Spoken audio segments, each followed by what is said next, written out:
Hello student, good morning all of you. Now we start chemistry lecture.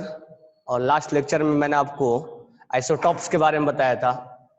Isotopes जिसमें एक isotopes में electron proton neutron, electron proton equal होते हैं, neutron equal नहीं होता है, एटॉमिक नंबर इक्वल होता है, एटॉमिक मास इक्वल नहीं होता है, उनका जो फिजिकल प्रॉपर्टीज होता है वो इक्वल होते हैं, केमिकल प्रॉपर्टीज सेम होते हैं, फिजिकल प्रॉपर्टीज अलग अलग होते हैं क्योंकि मास अलग अलग है. ठीक है. रेडियो एक्टिव प्रॉपर्टीज अलग अलग होते हैं. मैंने आपको एग्जांपल्स लगाया था प्रोटियम, ड्यूटेरियम और ट्रिटियम. तो हाइड्रोजन के 3 आइसोटॉप्स होते हैं, प्रोटियम, ड्यूटेरियम एंड ट्रिटियम. तीनों में से जो ट्रिटियम होता है वो रेडियो एक्टिव होता है. ठीक है. और ड्यूटेरियम से हम D2O हेवी वाटर बनाते हैं. तो लिख लेना D2O is known as heavy water. D2O is known as heavy water. जिसे H2O होता है वैसे D2O भी होता है. D2O is known as heavy water. D2O is known as heavy water. D2O is known as heavy water. अब next लिखना isotopes of chlorine. Isotopes of chlorine. Isotopes of chlorine. Isotopes of chlorine.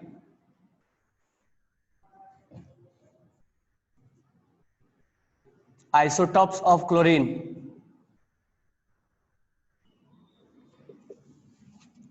Isotopes of chlorine.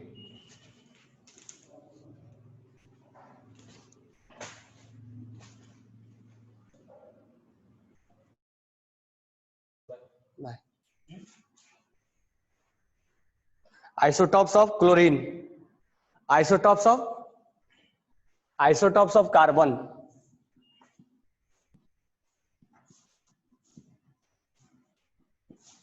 Isotopes of carbon.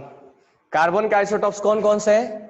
C612, C613, C614. C6, 12, 13 and 14. Isotopes of carbon. Isotopes of uranium. Isotopes of uranium. Isotopes of uranium. Uranium का atomic number 92 होता है. 92, 235, 236 और 238. Uranium 236, uranium 238. Uranium 236 और 238. Isotopes of tin. Tin का होता है 112. Tin का होता है 114. टीन का होता है 115. टीन का होता है 116, 117, 116, 117, 118. टीन का 118. इसके बाद टीन का होता है 119 और टीन का होता है 120, 122, 124. बहुत ज्यादा होता है. 112, 13 नहीं होता, 14 होता है. 112, 14, 15, 16, 17, 18, 19, 20, 22, 24. 12, 14, 15, 16, 17, 18, 19, 20, 22, 24. आइसोटॉप्स ऑफ क्लोरीन 2 आइसोटॉप्स है. कार्बन के 3 हैं. ऑक्सीजन के भी होते हैं. आइसोटॉप्स ऑफ ऑक्सीजन 8, 16 और 8, 18. तो ऑक्सीजन का भी आइसोटॉप्स होते हैं 16 और 18।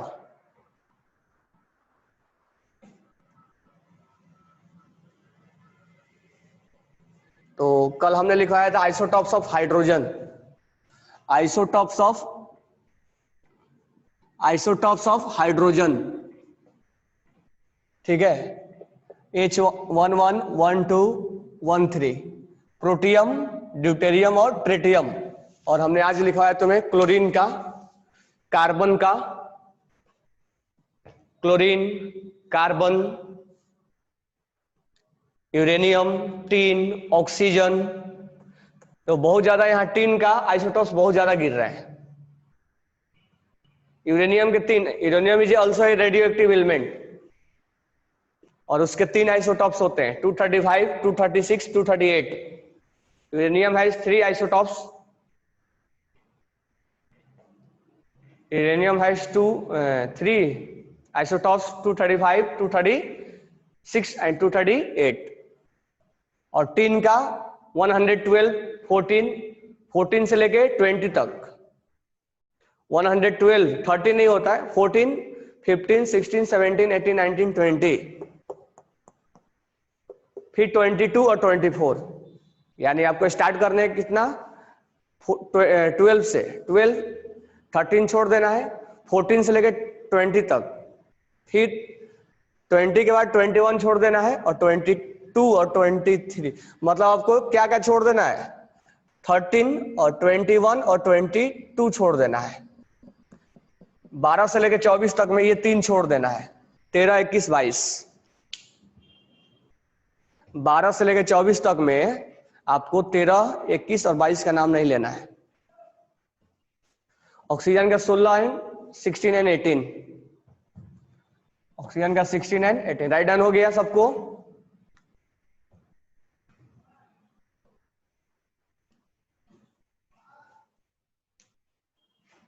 हम्म, 23 है, 21, 23 है।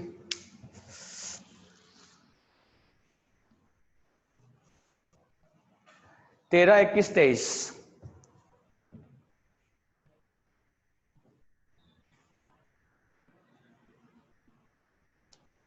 अब ध्यान देना, क्लोरीन का एटॉमिक नंबर, एटॉमिक मास कितना होता है क्लोरीन का? What will be atomic number of chlorine, sorry atomic mass of chlorine. Chlorine का एटॉमिक मास कितना होता है? What will be atomic mass of chlorine?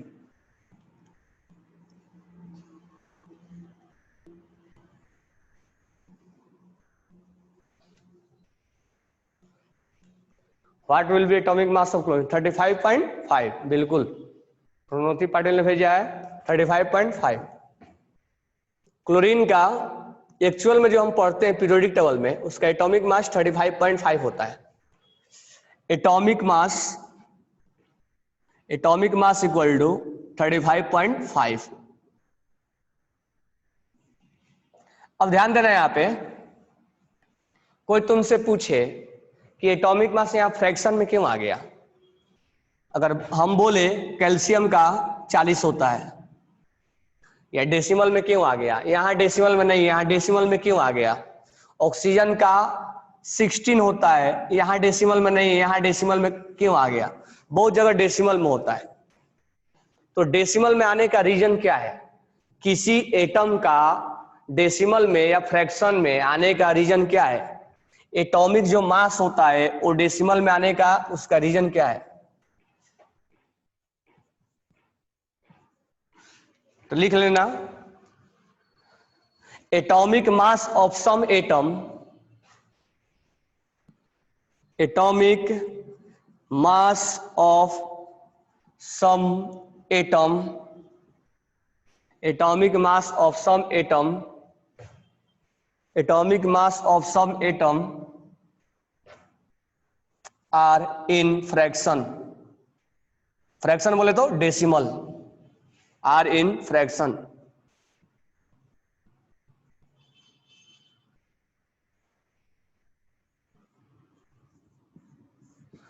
Atomic mass of some atom are in fraction, decimal. हमारा question ये है कि Y ऐसा क्यों होता है, डेसिमल में होने का रीजन क्या है, इक्वेशन तुमसे पूछा जाएगा। सारे एटम को नहीं बोल रहा हूं मैं, कुछ एटम का, atomic mass of some atom, कुछ एटम का जो एटॉमिक मास होता है फ्रैक्शन में होता है, उसका रीजन क्या है, वजह क्या है, क्या बोलेंगे रीजन। तो देखो जो ये अब हमें इन्वायरमेंट में, नेचर में 35 भी मिलेगा और 37 भी मिलेगा, मिलेगा ना, नेचर में हमें ये भी मिलेगा और ये भी मिलेगा।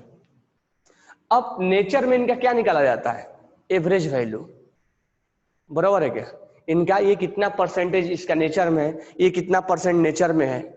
अब ये मान लो 10% है या ये 20% है और ये 80% है, तो दोनों का ये 20% और ये 80% है, तो दोनों को मिला के एक एवरेज वैल्यू निकाला जाता है और वही एवरेज वैल्यू उस एटॉमिक मास को बोल दिया जाता है। यहाँ पर एवरेज वैल्यू की वजह से, अब एवरेज वैल्यू मान लो हम एवरेज निकालते समय फ्रैक्शन नहीं आया, जिससे ऑक्सीजन का दो है आइसोटॉप्स, ऑक्सीजन का ध्यान से सुनना, ऑक्सीजन के दो आइसोटॉप्स है 16 और 18। अब इसका कुछ परसेंटेज होगा नेचर में, इसका भी कुछ परसेंटेज होगा नेचर में, फिर हम एवरेज निकालेंगे, एवरेज 16 ही आ जाता है, बराबर है क्या। तो कहने का मतलब ये हुआ कि एवरेज निकालते समय अगर फ्रैक्शन नहीं आया तो हम फ्रैक्शन नहीं बोलते हैं, फ्रैक्शन निकालते समय तो हम फ्रैक्शन बोलते हैं। तो हम इसका आंसर क्या लिखेंगे, तो आंसर हम लिखेंगे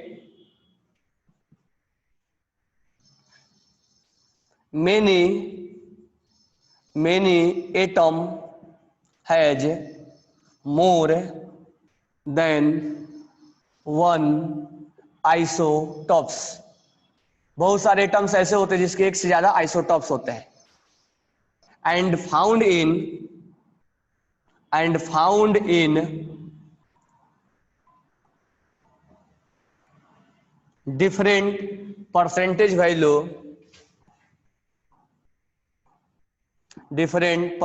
value in environment।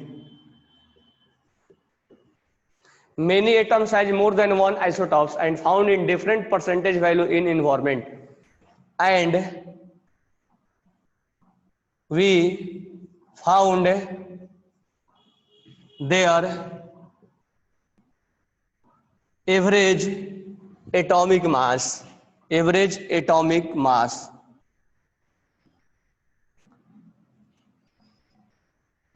and we found in different percentage value in environment, and we found their average atomic mass।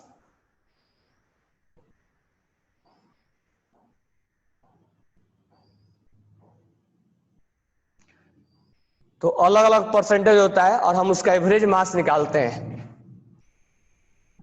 Average mass निकालते समय उसका जो वैल्यू आता है वो फ्रैक्शन में आ जाता है या डेसिमल में आता है, हो सकता है कि नहीं भी आए, ऐसा हो सकता है कि नहीं भी आए, तो इसीलिए हम ऐसा जब निकालते हैं तो उसका फ्रैक्शन आ जाता है। इसको राइट डाउन कर लेना आप। नाउ नेक्स्ट टॉपिक हमारा है how to calculate average atomic mass of isotopes. एक आइसोटॉप्स का हम एवरेज एटॉमिक मास कैसे कैलकुलेट करें। तो हमने एक समझाने के लिए तुम्हें एग्जांपल्स लिया है। एग्जांपल्स में एटॉमिक मास ऑफ 3 आइसोटॉप्स, एक आइसोटॉप्स है, हमने मान लिया ए है, एलिमेंट है, नाम नहीं लिखा हुआ है, जिसका एटॉमिक मास जो है वो 10 है, 12 है और 14 है, 10, 12 एंड 14। ये एटॉमिक मास है, यानी 3 आइसोटॉप्स ऑफ ए का 3 आइसोटॉप्स है। अब इसका जो परसेंटेज है वो 80% इन्वायरमेंट में, नेचर में 80% वो एग्जिस्ट कर रहा है, एबंडेंस, परसेंटेज एबंडेंस दिया हुआ है रिस्पेक्टिवली। इसका जो परसेंटेज है वो 80% है, इसका जो परसेंटेज है वो 15% है और इसका जो परसेंटेज है 5% है। ऐड करोगे तो ये 100% गिरेगा। तो कहने का मतलब है ये जो A10 है वो 80% नेचर में एग्जिस्ट कर रहा है, A12 जो है वो 15% नेचर में एग्जिस्ट कर रहा है और ये 14% नेचर में एग्जिस्ट कर रहा है। अब क्वेश्चन में बोला गया कि इसका एवरेज मास निकालना है। हमारा क्वेश्चन ये है कि उसका एवरेज मास क्या होगा, तो हमें कैलकुलेशन यहां करना है, कैलकुलेट एवरेज एटॉमिक मास। उसका एवरेज एटॉमिक मास हम कैसे निकालें। तो याद रखना एवरेज एटॉमिक मास निकालने के लिए हमें दो चीजों की रिक्वायरमेंट पड़ेगी, ए का परसेंटेज कितना है और बी ये जो दूसरे इसके आइसोटॉप्स है उसके परसेंटेज कितने हैं। तो हमें परसेंटेज जरूर चाहिए, बराबर है क्या। तो हम परसेंटेज, अब एवरेज मास निकालने के लिए, मैं तुम्हें पहले कैलकुलेशन करवाता हूं फिर फॉर्मूला बताता हूं। अब देखो क्या करना, सिंपल सा, इसका मास 10 है और परसेंटेज इतना लाई कर रहा है, बराबर है क्या। तो ऐसे सोचो क्लास में 10 नंबर लाने वाले 80% है, ऐसे सोचना एक बार, क्लास में 10 नंबर लाने वाले 80 स्टूडेंट, 100 स्टूडेंट में से 80 स्टूडेंट मतलब 80% है। तो टोटल मार्क्स कितने आ गए, 10 इंटू 80 आया ना, 10 इंटू 80 आया कि नहीं आया। तो टोटल मास कितने इसके लाई हो गए, mass into percentage plus 12 number लाने वाले 15 स्टूडेंट है, तो टोटल नंबर कितने आ गए 12 इंटू 15। तो यहां mass into percentage plus 14 marks लाने वाले कितने स्टूडेंट है 5% है, मतलब 5 स्टूडेंट है, 100 में 5। तो टोटल नंबर कितने हो गए 14 into 5 divided by total student कितने थे। तो टोटल स्टूडेंट ये 10 नंबर लाने वाले 80 स्टूडेंट, 12 नंबर लाने वाले 15 स्टूडेंट, 14 नंबर लाने वाले 5 स्टूडेंट, टोटल स्टूडेंट कितने हैं 100। तो divide by sum of percentage या 100 लिख दो, क्योंकि ये परसेंटेज हमेशा 100 ही आएगा। अब आपको इसको कैलकुलेट करना है, बस हमारा आंसर आ जाएगा। तो ये 800 और ये 12 और 15 कितना हो जाएगा 180 प्लस 70,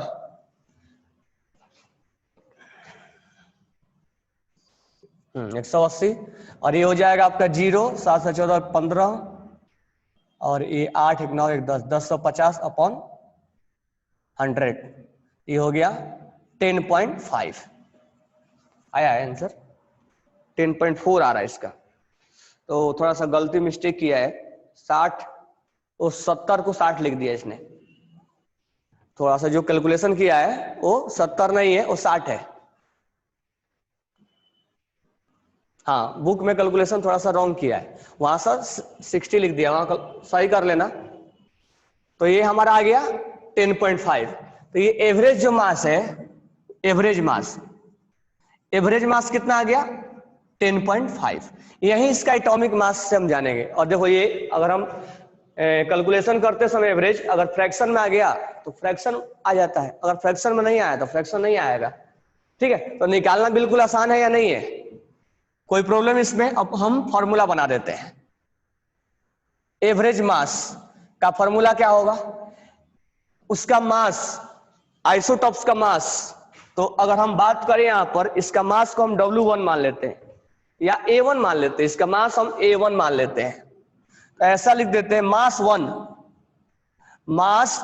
ऐसा लिख दो, मास 1 इंटू परसेंटेज 1, परसेंटेज मैं केवल PER लिख रहा हूं, PER 1, ध्यान रखना, इसका मास इंटू परसेंटेज प्लस इसका मास यानी मास 2 इंटू परसेंटेज प्लस इसका मास इंटू परसेंटेज। अब जितना भी चलना है चलता जाएगा, बराबर है क्या। तो मैं आगे नहीं लिख रहा हूं, डिवाइड बाई 100, क्यों, क्योंकि सम ऑफ परसेंटेज आएगा, तो ये सम ऑफ परसेंटेज हमेशा 100 ही आएगा। तो ये आपका एक फॉर्मूला बन गया।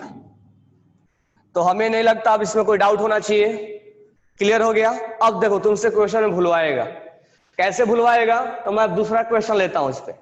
अब यहां पर क्वेश्चन में हर बार ऐसा नहीं होगा कि एवरेज मार्क्स पूछेगा, तुमसे क्वेश्चन में पूछेगा कि इसका परसेंटेज और इसका परसेंटेज कितना है, और ये दिया रहेगा। तो कुल मिला के ये है कि हमें इस फॉर्मूले को अप्लाई करने के लिए 1 data, 2 data, 3 data, 4 data, 5 data की रिक्वायरमेंट है। अगर 1 से ज्यादा, 2 से ज्यादा आइसोटॉप्स है और भी डेटा चाहिए। तो कहने का मतलब मास चाहिए, परसेंटेज चाहिए और एवरेज मास चाहिए, बराबर है।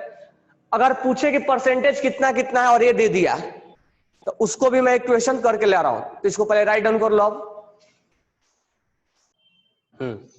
देखो इधर, chlorine exist in 2 form, Cl37 और 35 पहले दिया हुआ है, but it's average atomic mass indicate the ratio of atomic mass, यानी परसेंटेज के बारे में बोल रहा है।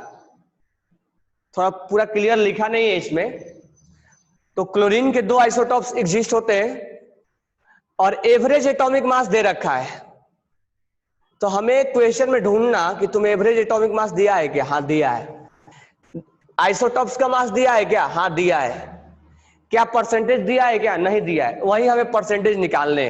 तो कुल मिला के क्वेश्चन में बोल रहा है कि परसेंटेज क्लोरीन 37 का और परसेंटेज क्लोरीन 35 का क्या होगा।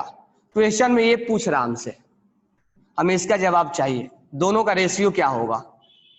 37 जो आइसोटॉप्स है उसका परसेंटेज और जो 35 है उसका परसेंटेज, दोनों का रेशियो क्या होगा। व्हाट विल बी रेशियो, यही हमें रेशियो इंडिकेट कर रहा है। कोई नहीं, हम फॉर्मूला लिखते हैं। हमारे पास फॉर्मूला क्या है, average weight equal to mass one m1 में लिख दे रहा हूं m1 और परसेंटेज 1 p1, m1 और p1, m फॉर मास और p for percentage, plus m2 और p2, मास 2 और परसेंटेज p2, अगर तीसरा है तो m3 भी लिख दो, डिवाइड बाई 100। अब इस क्वेश्चन में देखते हैं क्या क्या दिया है। एवरेज वेट दिया है, हमें निकालना नहीं है, एवरेज वेट ऑलरेडी दिया हुआ है। तो एवरेज वेट कितना दिया है, 35.5 दिया है। अब मास हमें m1, ये हमारा m1 है, ध्यान रखना, ये हमारा m1 है, ये हमारा m2 है, क्योंकि पहले इसका नाम लिया है। तो ये हमारा m1 का मास कितना है, 37, परसेंटेज नहीं दिया है, p1, ठीक है, प्लस m2 का मास कितना है, 35, plus into p2, percentage p2 है, डिवाइड बाई, हमेशा 100, सम क्या होगा, 100 ही होगा। अब बात ऐसा रहा कि हमारे पास अब हमने वैल्यू पुट कर लिया, अब p1 p2 का हमें वैल्यू कैलकुलेट करना है और रेशियो निकाल देना है, यानी हमें यहां पर p1 अपॉन p2 का वैल्यू निकालना है, p1 अपॉन p2 का वैल्यू निकालना है। तो देखो यहां से ध्यान से, अगर इसका मैं परसेंटेज p मानता हूं तो इसका क्या होगा, 100 माइनस p होगा ना, क्योंकि दोनों का सम 100 ही होता है। अगर ये 20% है तो कितना होगा, 80% होगा। अगर 40% होगा तो कितना होगा, 60% होगा ना। तो मैं यहां पर क्या करता हूं, 35.5 इक्वल टू 37, इसका परसेंटेज p मान लेता हूं p है, प्लस तो इसका कितना होगा 35, 100 माइनस p, क्योंकि यह दो अननोन इक्वेशन बन जाएगा और दो अननोन हो जाएगा, इक्वेशन एक ही रहता है हमारे पास, तो सोल्व करना थोड़ा पॉसिबिलिटी नहीं है, क्योंकि दो अननोन हो जाते हैं, इक्वेशन एक ही रहता है। तो हमने क्या किया, इसका x मान लिया, x भी मान सकते हो, बराबर है क्या, x मान लो, इसको x मान लो, x परसेंटेज है, ठीक है, इसका परसेंटेज जो है x है, तो इसका कितना होगा 100 माइनस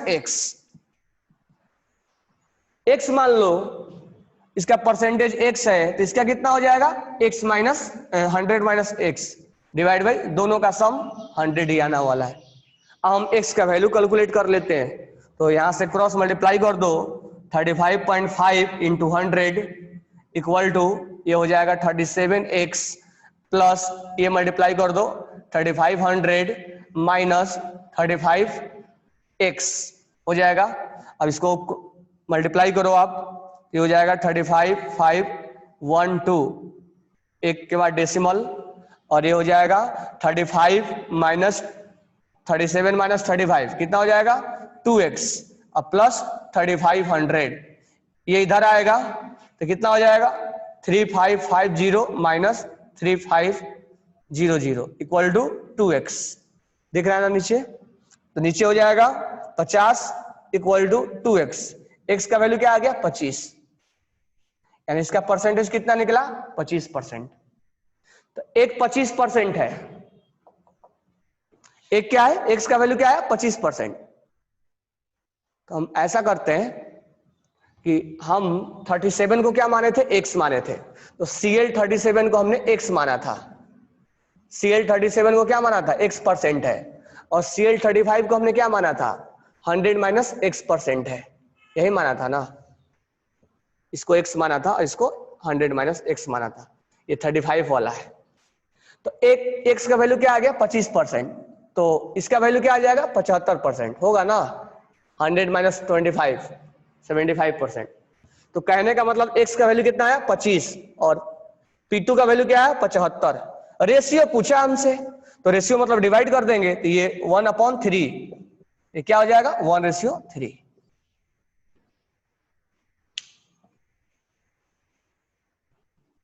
सही है ना।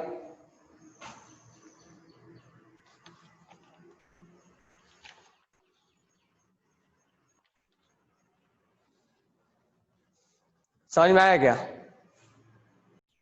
Now next point is after isotopes we study about isobar. Isobar, what is definition of isobar? What will be definition of isobar? Same atom or different atom? First thing is that same atom or different atom? There will be different atom, बिल्कुल having same atomic mass, बिल्कुल correct है। Different atom, पहला point तो ये होगा different atom होना चाहिए। Different atom, different atom having, different atom having same atomic mass, same atomic mass।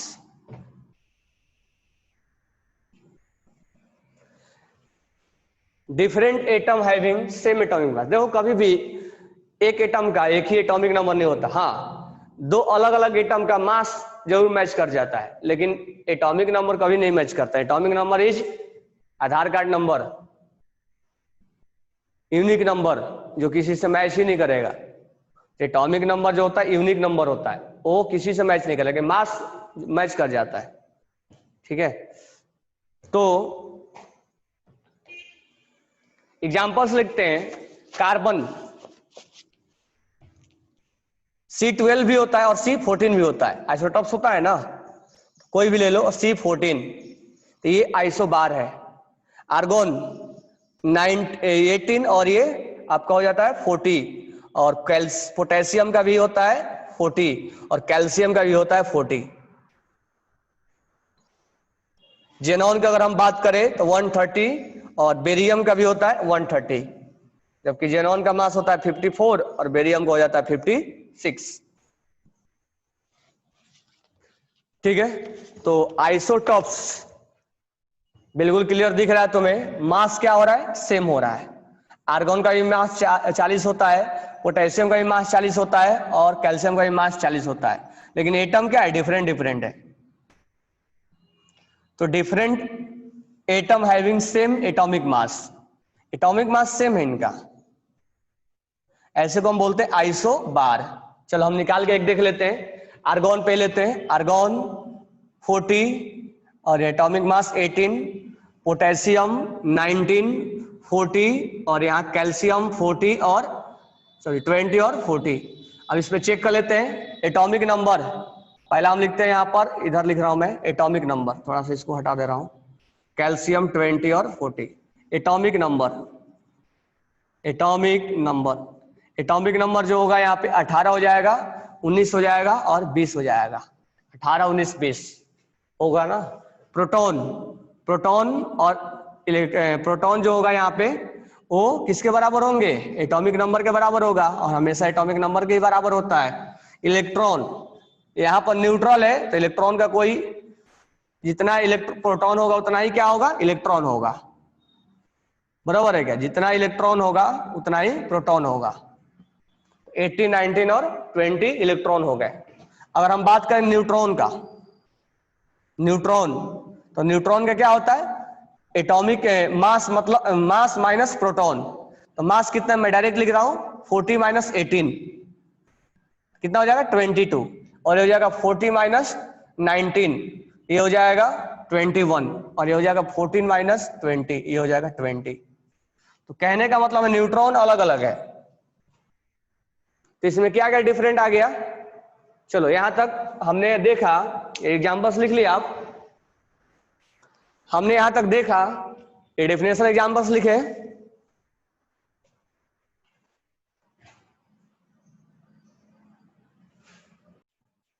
चलो इधर देखना, एक मान लो कैल्शियम है और कैल्शियम प्लस है और कैल्शियम प्लस 2 है, बराबर है।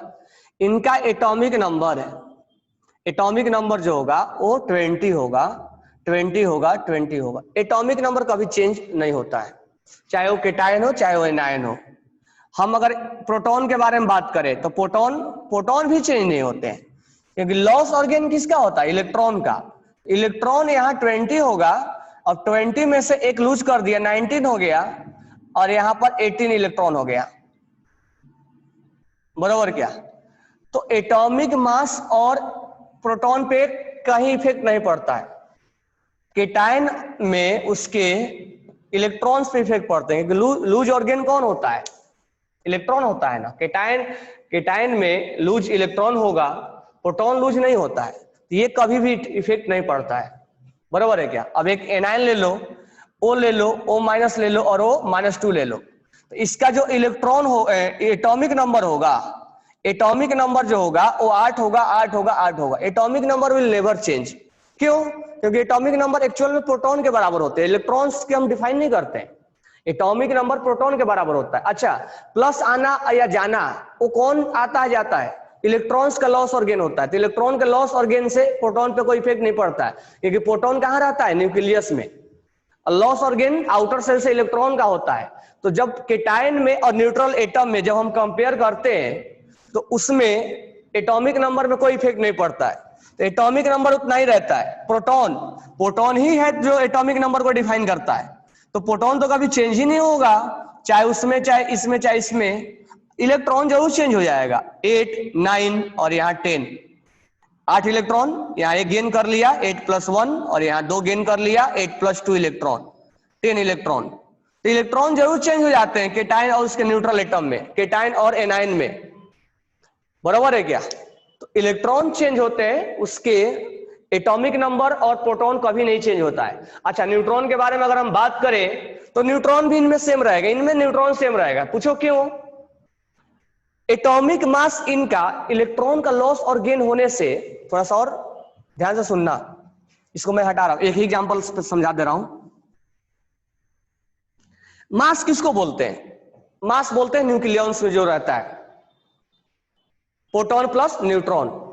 अच्छा, लॉस इलेक्ट्रॉन को तो हम पकड़ते नहीं है, क्योंकि इलेक्ट्रॉन क्यों हम पकड़ रहे हैं? नहीं पकड़ रहे हैं क्योंकि उसका मास बहुत कम होता है।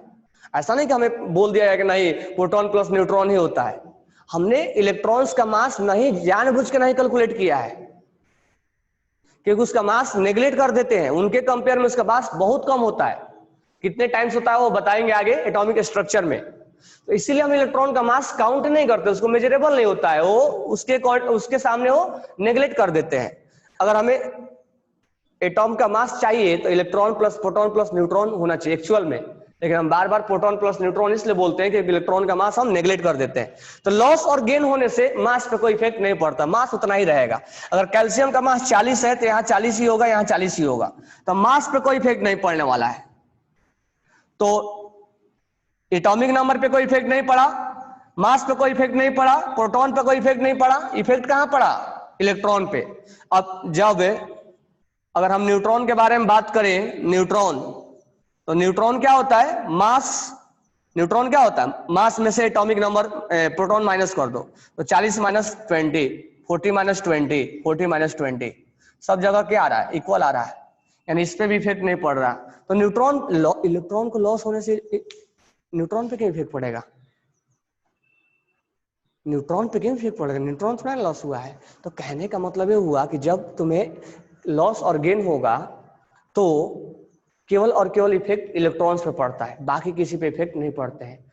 एटॉमिक नंबर उतना ही होता है, प्रोटॉन उतना ही होता है, मास उतना ही रहता है, न्यूट्रॉन्स उतना ही रहता है, केवल किस पे इफेक्ट पड़ता है? इलेक्ट्रॉन पे। ओके, गॉट इट ना सारे स्टूडेंट? क्योंकि जब मैं एटॉमिक तुम्हें रेडियस वगैरह कंपेयर कराऊंगा तो वहां पर ही जाएगा, ये भूल मत जाना, इसको राइट डाउन कर लो। तो हम यहां पढ़ रहे थे आइसोबार्स का डिफिनेशन हमने देख लिया। अब थोड़ा सा प्रॉपर्टीज देखते हैं, फिर कल कंटिन्यू करेंगे। तो आइसोबार्स में हमने क्या कैलकुलेट किया? Atomic number. तो एटॉमिक नंबर तो बिल्कुल डिफरेंट एटम है, तो एटॉमिक नंबर तो डिफरेंट आएगा ही आएगा। प्रोटॉन भी डिफरेंट आएगा, आएगा ही आएगा। इलेक्ट्रॉन भी डिफरेंट आएगा, आना ही आना है। और न्यूट्रॉन भी क्या आएगा, डिफरेंट। तो सेम क्या आ रहा है, ये इलेक्ट्रॉन है। तो मास, मास किसके सम होता है, इसके और इसके। इलेक्ट्रॉन का मास नहीं काउंट करते हैं। प्रोटॉन और न्यूट्रॉन कितना हो गया, 40। अब यहां देखो, ये और ये कितना हो गया, 40। ये और ये कितना हो गया, 40। यानी एक आइसोबार में, एक आइसोबार में, एक आइसोबार में एटॉमिक नंबर डिफरेंट होता है, एटॉमिक नंबर डिफरेंट होता है, प्रोटॉन डिफरेंट होता है, इलेक्ट्रॉन डिफरेंट होता है, न्यूट्रॉन डिफरेंट होता है, सब कुछ डिफरेंट होता है। लेकिन न्यूक्लियॉन्स, न्यूक्लियंस बोले तो प्रोटॉन प्लस न्यूट्रॉन, यानी मास। न्यूक्लियंस ही है जो मास बोलते हैं ना, यानी मास, मास क्या होता है, सेम होता है। मास जो मैंने एरो लगाया हूं वो मास है, जो यहाँ रेड पेन में मार रहा हूं वो उसका मास है। प्रोटॉन और ये न्यूट्रॉन, ये न्यूट्रॉन है, proton plus neutron, proton plus neutron, इनका सम 40, इनका सम 40, इनका सम 40। तो ये न्यूट्रॉन्स जो है दोनों का सम, यानी न्यूक्लियॉन्स, मास सेम रह रहा है। तो इसको लिख लेना आप, उसके बाद कल हम नेक्स्ट कंटिन्यू करेंगे इसके आगे। Okay, thanks to all.